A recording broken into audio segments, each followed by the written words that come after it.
Salut à tous, j'espère que vous allez bien. Aujourd'hui, on est le 12 avril, il est 14h34 au moment où j'enregistre cette vidéo. C'est enfin le moment des playoffs NBA, ça fait longtemps que j'attendais ça. La régulière était palpitante à suivre, mais là il y a vraiment beaucoup trop de questions que je me pose et beaucoup trop de matchs intéressants qui vont arriver. Donc je me suis dit, je l'ai pas fait l'année dernière. Je l'ai pas fait non plus quand c'était la bulle. Let's go, je vais me mouiller, je vais essayer de faire un petit peu mes pronostics pour les playoffs 2022 en NBA. Et puis n'hésitez pas à me mettre en commentaire vos brackets. Je vais lire tout ça avec attention, voir un petit peu ce que vous avez mis. Mais on va pas perdre plus de temps, on y va direct, on rentre dans le vif du sujet. Et on va s'occuper du play-in pour la conférence Est.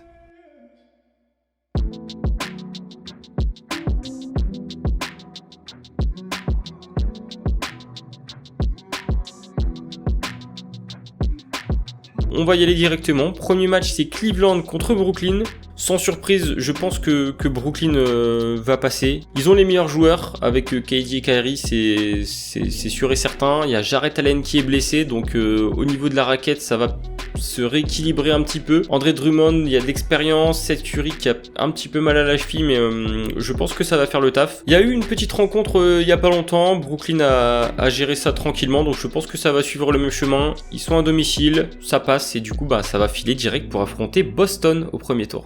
Et du coup, derrière, on a Atlanta-Charlotte. Ça va être un match très serré. J'ai pas vraiment d'idée sur qui va bien pouvoir passer parce que les deux équipes ont des arguments solides.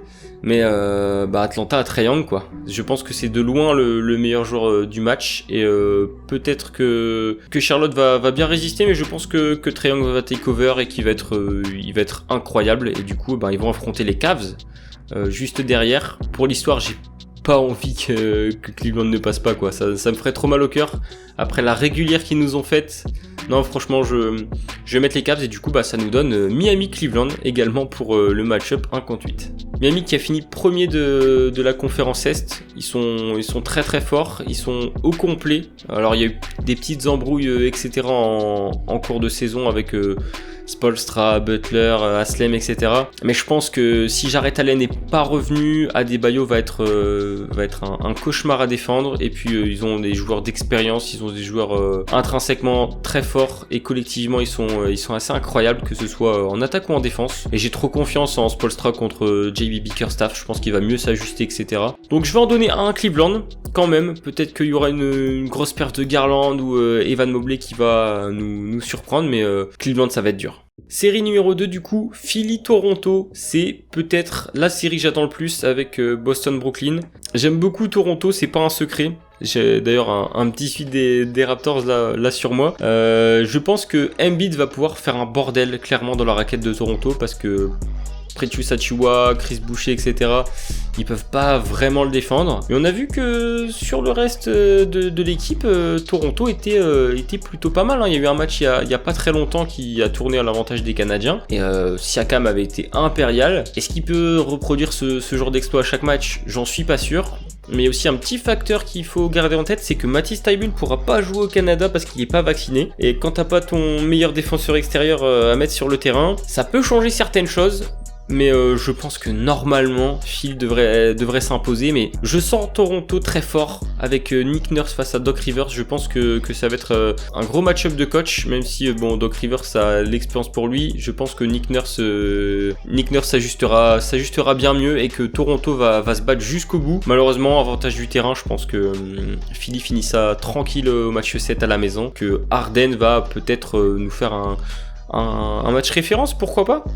Série numéro 3, Milwaukee-Chicago. Bon, je vais être cash, je pense que c'est un sweep en faveur de Milwaukee. Chicago qui a été effroyable contre les grosses équipes de la NBA cette saison. Je crois qu'ils sont en truc genre 0-16 ou quelque chose comme ça. Il y a l'occasion de faire un doublé pour Milwaukee. S'ils peuvent se débarrasser de Chicago en 4 manches et être bien reposés pour les demi-finales, je pense qu'ils vont pas hésiter. Il y a beau avoir DeRozan, il y a beau avoir Lavine, peut-être qu'ils vont bien se battre et qu'ils vont essayer de prendre un match, mais Milwaukee pour moi ils sont trop forts collectivement, ils sont trop au-dessus et du coup c'est 4-0.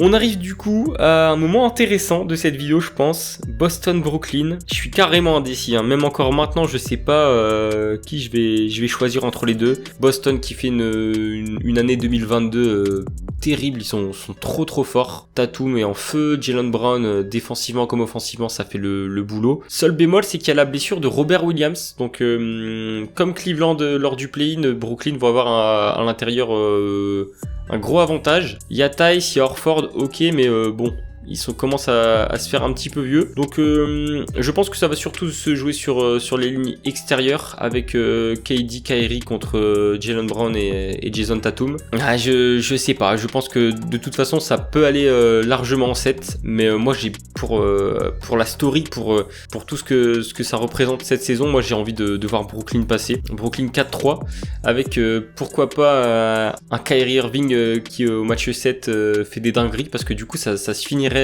à Boston. Ça va être tendu, mais j'ai trop envie d'y croire. Surtout ouais, la blessure de Robert Williams, ça va être un facteur clé quoi. Première demi-finale du coup, Miami-Philadelphie. C'est pas la première fois qu'on voit ce match-up. Il y a Butler qui va retrouver ses anciens copains. Bon, l'équipe a un petit peu changé, mais on arrive encore au stade fatidique pour Joel Embiid. Est-ce que tu peux passer les demi-finales de conférence? De toute façon, ça peut tourner très vite dans un sens comme dans l'autre, mais je reste d'avis que Miami collectivement est très fort. Ils ont certaines choses à mettre sur Embiid, je pense qu'ils arriveront quand même pas à l'empêcher de mettre 40 points, 12 rebonds lors de quasiment tous les matchs de la série. Sur les autres lignes, Tyler Herro, Duncan Robinson, Kyle Lowry, il y a vraiment, je pense collectivement, une force du côté de Miami que Philly n'a pas. Philly, ils ont quand même perdu des joueurs très importants de la rotation, avec Drummond, avec Seth Curry, etc. Je pense que au niveau des bancs, Miami est trop fort. Non, je pense que Spoelstra est trop malin et qu'encore une fois, ça va être avantage Miami. Ne pas vendre la peau de Philly, qui va peut-être aller nous chercher quelques matchs avec du gros Embiid, etc. Donc je serais pas surpris qu'ils puissent gagner un match à Miami, mais je les sens trop dessus. Je pense que le hit est très bien parti pour aller jusqu'en finale. Milwaukee face à Brooklyn du coup pour l'autre demi-finale, remake de l'année dernière où ça avait fait 4-3, on s'en souvient, avec le demi-pied de KD qui permet pas à Brooklyn de finir le match. Il y a un facteur qu'il faut pas oublier quand même, c'est Ben Simmons. J'en ai pas forcément parlé quand j'ai évoqué la série contre Boston, mais Ben Simmons il pourrait revenir. Il va pas revenir dans un état de forme olympique, mais il va être prêt pour jouer. Ça fait 1 an qu'il a pas mis un pied sur les parquets, il s'entraîne, on le voit depuis pas mal de temps. Après, le rouleau compresseur Milwaukee qui viennent de gagner 4-0 contre Chicago dans mon scénario. Ils ont eu le temps de se reposer, ils peuvent faire le doublé. Je pense qu'ils laissent pas passer une chance comme ça et que en plus avec l'avantage du terrain, ça finit 4-2 propre. Ils finissent même à Brooklyn, c'est pas un problème. Ils ont déjà gagné des matchs là-bas l'année dernière, donc je pense que Milwaukee est un cran au-dessus et que malheureusement, même si ça va se jouer à des détails, il y a Brook Lopez, il y a tout le monde qui est en forme du côté de Milwaukee, donc si pas de blessés, moi je les vois très bien retourner en finale. Et enfin du coup, on va finir l'Est tranquille, Miami-Milwaukee, finale incroyable. Je pense que ça va être un match-up très disputé. On a des équipes qui s'affrontent quasiment tous les ans. Dans la bulle, c'est Miami qui avait gagné 4-1. L'année dernière, Milwaukee qui l'emporte. Les coachs sont les mêmes, les coachs sont expérimentés, mais le meilleur joueur de la série, clairement, de loin, c'est Giannis Antetokounmpo, quoi. Butler est pas assez fort par rapport à lui. Adebayo est pas assez fort. La seule force vraiment de Miami, c'est le collectif et ça peut payer, donc c'est pour ça que je vais quand même leur donner pas mal de victoires. Il va y avoir des matchs références de Jrue Holiday, j'espère que Middleton va être un peu plus fort qu'en saison régulière, mais pour moi c'est Milwaukee qui passe et qui retourne en finale NBA, même si ça va être une lutte incroyable et je pense que Milwaukee va aller chercher le match 7 à Miami. Avantage du terrain ou pas, j'ai envie d'y croire. Je pense que Giannis peut faire une dinguerie, encore une campagne de playoff all-time et qu'ils sont vraiment en route pour aller chercher le doublé. De toute façon, c'est l'objectif. Ils ont juste préchauffé en régulière. Là, ils affrontent le 8, pas peur, on y va et on sort les armes et série de bonhommes. Des deux côtés, il y a des vieux briscards, mais ça va se taper et je pense que ça va basculer en faveur de Milwaukee. On va passer maintenant à la conférence Ouest. Pareil là, il y a des match-ups qui vont être très compliqués à pronostiquer. Pour l'instant, il y a quand même un favori qui se dégage selon moi, c'est Phoenix. Mais bon, on va voir un petit peu du coup avec le bracket ce que ça va donner. On va parler avant ça du play-in très rapidement. Je pense que la logique va être respectée, que les Clippers et Minnesota vont passer. Là où du côté de la conférence Est, c'est vrai que c'est un peu stack, hein, c'est 43 ou 42 victoires pour les équipes 7, 8, 9, 10. Là, il y a vraiment un gap entre la place numéro 8 et la place numéro 9 quoi. Donc clairement, je pense que le premier match peut tourner en faveur des Clippers. Ils ont l'expérience, ils ont Reggie Jackson, ils ont Nico Batum, ils ont le retour de Paul George, etc. Donc je pense vraiment que les Clippers vont pouvoir battre Minnesota sur un seul match. Et par contre derrière, Minnesota pareil que Cleveland, hein, ils ont fait le boulot sur toute la saison. Ça me ferait grave chier de ne pas les voir se qualifier, mais je pense que avec l'avantage du terrain, ils vont quand même pas perdre 2 matchs consécutivement. Peu importe si dans leur passage on leur met les Spurs où on leur met les Pélicans, je pense qu'ils vont quand même gagner. Du coup, ce que ça donnerait au niveau de la conférence Ouest, première série de playoffs Minnesota-Phoenix. Clairement, Phoenix est au-dessus, de très loin. Il peut y avoir un petit match ou un petit coup de moins bien ou un petit peu de fatigue parce que c'est vrai que il y a eu les 82 matchs pour toutes les équipes. Donc Minnesota pourrait en prendre un. Je vais quand même leur en donner un, mais ça m'étonnerait pas non plus que ce soit un sweep parce que ultra dominant par rapport à toutes les autres équipes de la ligue, que ce soit conférence Est et conférence Ouest confondues. Donc je pense que leur premier tour va être assez tranquille et que Minnesota, déjà ils vont avoir le match de play-in en plus, donc ça va être un peu compliqué pour eux. Deuxième série, Dallas-Utah. Là, on a vraiment des petits problèmes avec Luka Doncic du coup qui est blessé. Normalement, il va louper les quelques premières rencontres, 2 ou 3 a priori parce qu'il a été embêté au mollet. Et je pense que Utah pourrait en profiter, prendre un match à Dallas, ça me paraît pas du tout impossible, voire même les deux, parce que si tu retires Luka Doncic, le meilleur joueur c'est qui? C'est Spencer Dinwiddie, c'est Dorian Finney-Smith, Tim Hardaway, donc même s'ils ont l'avantage du terrain et que Doncic revient au bout de quelques matchs, je vais mettre une petite pièce sur Utah. Alors ouais, il y a des problèmes en interne avec Quinn Snyder qui a annoncé un peu partout, oui, Donovan Mitchell et Rudy Gobert, la relation elle est pas au beau fixe, mais je pense vraiment que Utah va pouvoir passer. Et même s'ils nous ont pas rassuré forcément sur la fin de saison, ça reste des équipes dans le même range qui ont gagné à peu près le même nombre de matchs. Et malheureusement pour Dallas, je pense que ça va être encore une élimination au premier tour. Sauf si Doncic revient et nous fait des dingueries. Là, je ne réponds plus de rien. Ensuite, on a Golden State Denver.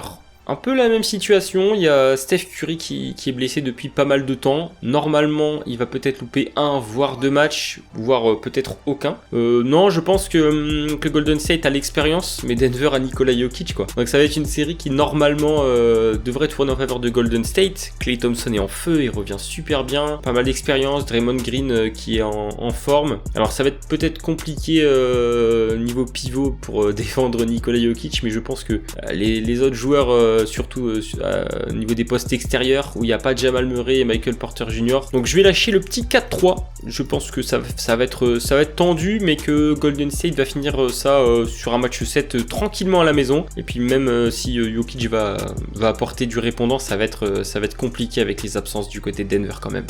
Dernière série du premier tour, Memphis Clippers.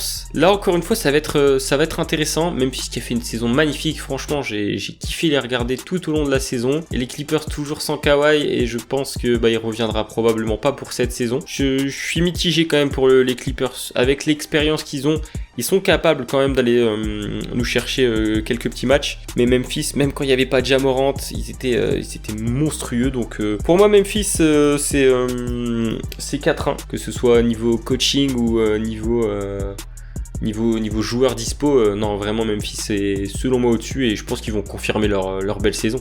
Ça nous donne Phoenix-Utah en demi-finale. Une demi-finale que je qualifierais de pas forcément super indécise. Alors Utah, ils ont quelques arguments pour répondre à DeAndre Ayton avec Rudy Gobert, mais Phoenix, l'avantage c'est qu'ils sont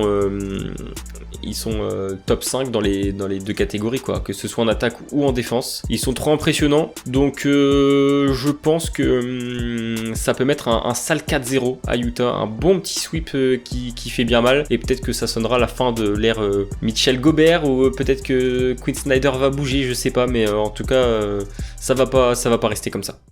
Et enfin, la série que j'attends, c'est peut-être l'une des séries que j'attends le plus. Alors ouais, il y a Boston-Brooklyn, il y a Philly-Toronto qui sont des séries qui me font de l'œil, hein. Mais en demi-finale, Golden State-Memphis, depuis que les deux se tapent à peu près la deuxième et troisième place, donc ça fait 3-4 mois, quoi. J'ai vraiment envie de voir ce que ça va donner. J'aurais bien envie de mettre l'avantage aux petits jeunes, de me dire que ça y est, Memphis va passer le cap et que d'une saison à l'autre, ça y est, ils trouvent le petit déclic. Mais Golden State quand même, il y a Curry, il y a Draymond, il y a Clay. Ah, je vais miser un petit 4-3. Un petit 4-3 pour Golden State. C'est pas forcément ce qui va se produire, mais c'est ce que j'ai envie de voir, avec Golden State qui débarque au FedEx Forum et qui fout un bordel. Il y a trop d'expérience dans cette équipe, ils sont pas encore non plus si vieux que ça, ils sont pas cramés, donc ils peuvent le faire. Et puis je pense que Memphis de toute façon va se battre à tous les matchs, que ça va être une série hyper serrée, que ce soit au niveau du score de la série ou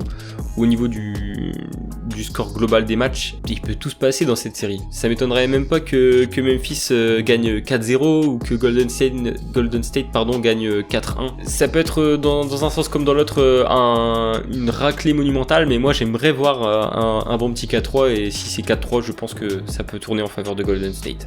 On arrive donc sur un Suns Warriors en finale, les équipes qui au début de saison étaient les plus fortes. Alors c'est vrai que récemment Golden State n'a pas été gâté avec les blessures, etc. C'était un peu compliqué pour eux. Phoenix est trop bien parti pour s'arrêter là. Ils ont toutes les armes pour pouvoir répondre aux forces de Golden State. À l'intérieur, il y a DeAndre Ayton. C'est vrai qu'il n'y a pas énormément de taille. C'est Kevin Looney, quoi. Enfin, c'est pas fou. Défense extérieure, si tu vas les faire chier Clay, t'as Mikal Bridges, t'as Chris Paul qui va être sur Curry, et ils se connaissent bien, donc je pense que Curry, il va pas être dans un fauteuil sur cette série-là. Donc avantage Phoenix, selon moi, je vais mettre 4-1. C'est peut-être un peu sévère pour Golden State, mais allez, ils auront joué deux séries en 7, ils vont être peut-être un petit peu plus cramés sur la fin de saison. J'ai envie de voir Phoenix gagner, et je pense qu'on va voir un petit remake Phoenix-Milwaukee en finale. Phoenix-Milwaukee, c'est le duel au sommet, c'était la série de l'année dernière, la finale NBA de l'année dernière. Ils ne peuvent que se retrouver à ce stade-là, en fait. Vraiment, Phoenix qui a dominé outrageusement la saison régulière, qui a fait l'une des meilleures saisons régulières de l'histoire. Milwaukee qui ont mis peut-être eux un petit peu plus de temps à démarrer, mais tu veux pas perdre ton titre, t'as l'occasion de faire un doublé, je l'ai déjà dit il y a quelques minutes, mais cette année la vraie différence c'est la saison régulière de Phoenix, quoi. Ils ont été impressionnants, ils ont plus l'avantage du terrain, donc moi je pense que Phoenix va s'imposer, et je vais mettre 4-2, parce que quand même Milwaukee il y a du répondant, mais Phoenix trop au-dessus, sur le plan de l'expérience. Maintenant ils sont plus c'est plus leur première finale, et puis envie de voir Chris Paul gagner un titre, en fait, parce que il manque ce petit titre à Chris Paul, et je suis l'un des plus grands fans de Giannis Antetokounmpo, mais il faut bien quelqu'un qui arrive à le stopper, quoi. Je serais pas surpris si ça pouvait aller dans l'autre sens, hein. C'est très compliqué à pronostiquer, surtout que dans les têtes ça va jouer le fait de l'année dernière s'être affronté, mais je sens bien Phoenix. Bon bah voilà, ça m'a fait super plaisir de faire ça. On se refera peut-être un point juste avant la finale, histoire de voir parce que si ce que j'avais pronostiqué était pas mal. De toute façon, chaque année il y a des surprises, donc c'est très peu probable que ça se passe exactement comme ça. Et puis kiffer, parce qu'on va plus avoir de NBA ensuite pendant 4-5 mois, donc vraiment là c'est le meilleur moment de la saison, honnêtement, si c'est la première fois que vous suivez des playoffs. Donc voilà, je vais m'arrêter là-dessus. Merci encore une fois d'avoir regardé la vidéo, et puis moi je vous dis à la prochaine. Ciao.